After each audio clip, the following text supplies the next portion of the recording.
Hey guys, it's Cece, and today I'm here to talk about all of my most anticipated queer releases of 2017. So this year, by popular demand, I have decided to split my anticipated releases into two separate videos. This video is going to cover all of the 2017 releases that I'm excited about that feature LGBTQIA+ main characters. If there are books coming out that have queer side characters, queer parents, anything like that, that will be in my other releases video. That's going to cover more general all of the other books I'm excited for. This video is going to be all about queer main characters, queer books, and all of the ones that I'm excited about going into 2017.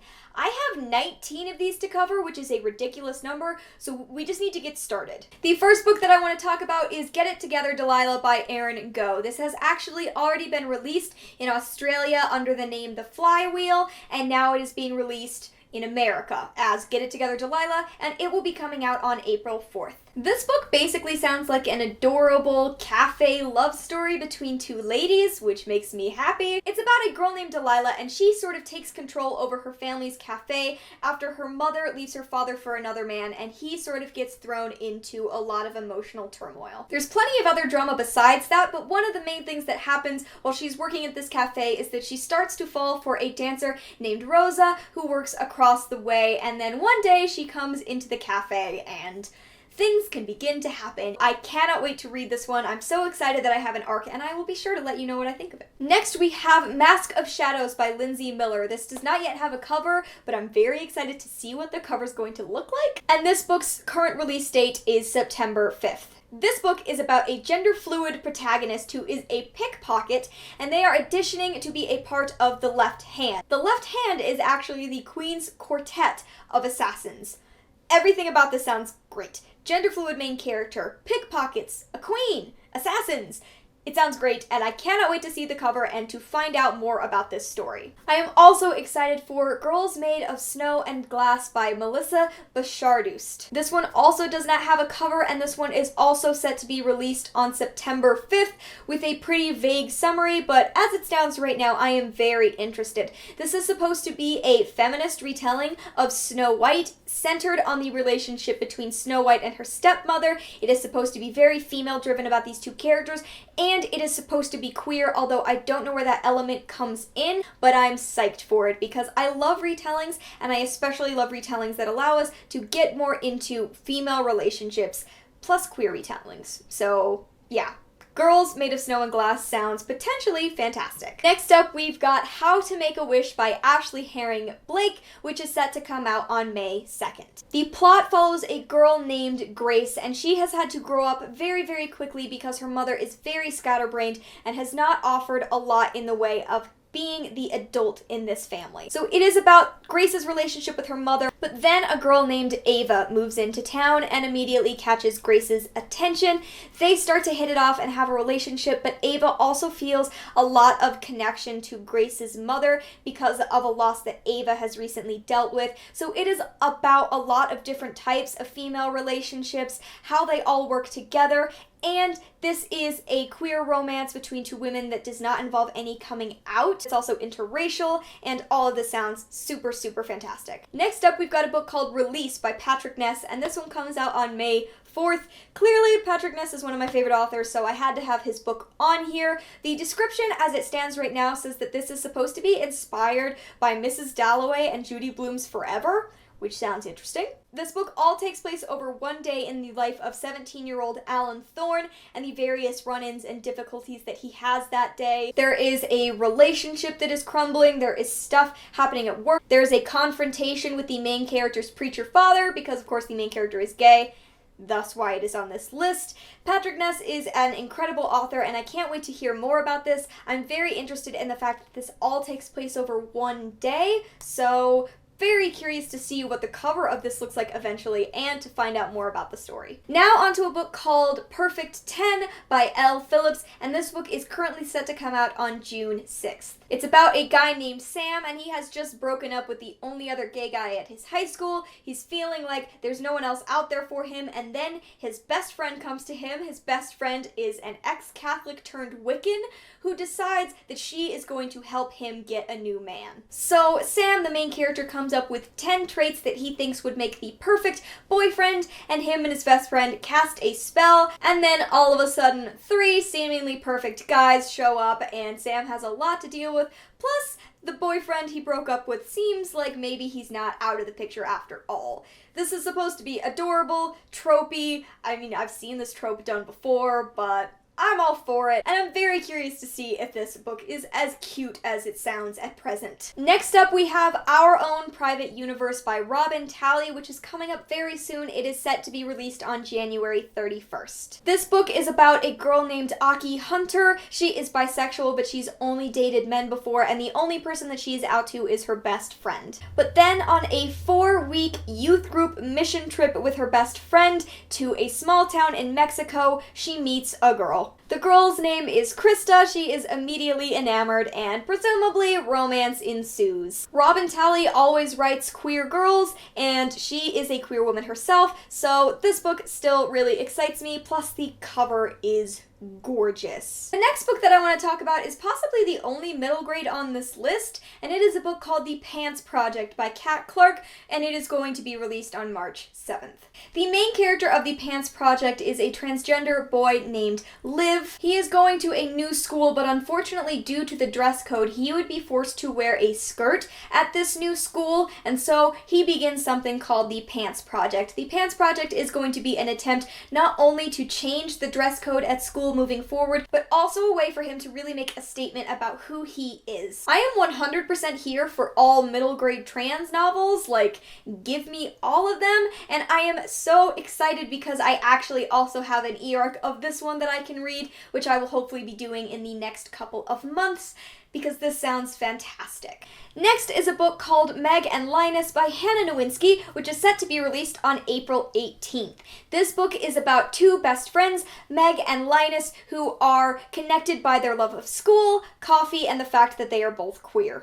It also mentions the fact that they have, they're also bonded over a Star Trek box set, which makes me really interested because I think that that means this is going to be sort of best friends bonded by, nerdy interests, and here for that. At the beginning of this book, Sophia breaks up with Meg, and at the same time, Linus starts tutoring a boy named Danny who is super dreamy.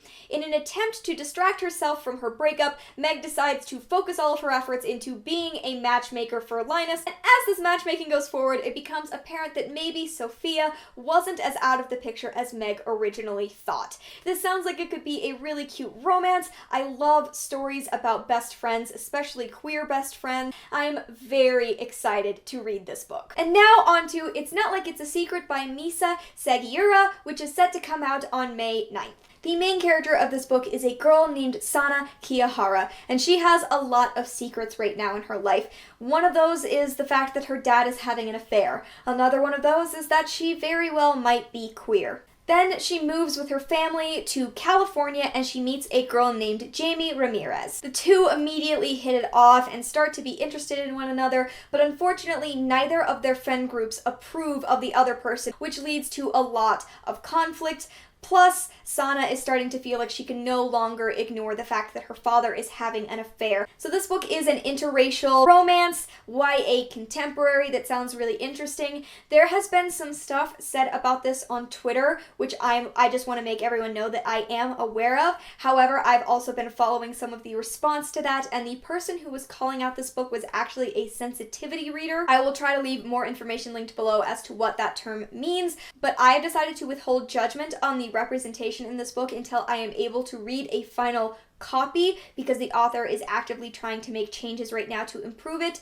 So I just wanted to offer that disclaimer in case people were curious about my feelings on it. I am still interested in seeing how this book develops, how it ends up being a story between these two people, and I'm curious about how it's going to change going forward. Now onto a book called Autoboyography by Christina Lauren, and this does not have a cover or official release date yet. It just says 2017, so no date officially, just 2017 as of right now. This is about a boy named Tanner. He is a high school senior and then he enrolls in a novel writing class. And in this novel writing class, he meets college freshman Sebastian, who is LDS, but he has postponed going on his mission in order to have his novel published, and Tanner starts to fall for Sebastian. This has a lot of potential for me not to enjoy it, but for very specific reasons. I have mentioned the fact that I grew up in Utah, but I haven't really talked about the fact that I did grow up surrounded by the LDS church and was Mormon for a long time in my life. So I really, really want to read a story about a Mormon kid coming to the realization that he might be queer, but I'm also going into this incredibly cautious because I think that there are a lot of ways it could be done very wrong.